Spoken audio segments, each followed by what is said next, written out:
ഇതാണ് ഞങ്ങളെ സുന്ദരി ബ്രൈഡ്. ഞങ്ങൾ തീർച്ചയായും ഫസ്റ്റ് മീറ്റ് ചെയ്ത കഥ പറയട്ടെ. ബി.എഡ് ക്ലാസ് സ്റ്റാർട്ട് ചെയ്ത ടൈം ഞാനും ആൽക്കയും കൂടെ ക്ലാസ് കട്ട് ചെയ്ത് വൻ ധൈര്യത്തിൽ കോളേജ് വരാന്തയിൽ കൂടെ നടക്കായിരുന്നു. അപ്പാണ് ഒരു കുട്ടി ഫാമിലിയുടെ കൂടെ അഡ്മിഷൻ എടുക്കാൻ വന്നത്.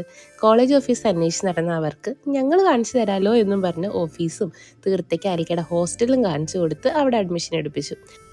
അങ്ങനെ അവർ റൂംമേറ്റ്സായി. പിന്നീട് അങ്ങോട്ട് നമ്മളൊക്കെ നല്ല ഫ്രണ്ട്സായി.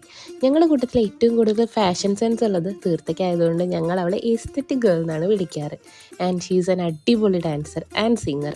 കോളേജിൽ പലരും തീർത്തയെ നോട്ട് ചെയ്തത് തീർത്തയുടെ ഡാൻസും കേർലി ഹെയറും പാട്ടൊക്കെ കണ്ടിട്ടാണ്. എത്രയൊക്കെ തിരക്കുണ്ടെങ്കിലും ദൂരം ഉണ്ടെങ്കിലും നമ്മൾ ഗെറ്റ് ടുഗദർ പ്ലാൻ ചെയ്താൽ തീർത്ത എത്ര എഫേർട്ട് എടുത്തും വരും. തീർത്തയുടെ കല്യാണത്തിൻ്റെ ബെസ്റ്റ് പാട്ട് എന്താണെന്ന് അറിയോ? അവളുടെ ബർത്ത്ഡേയും വെഡ്ഡിങ് ഡേയും സെയിം ഡേ ആണ്.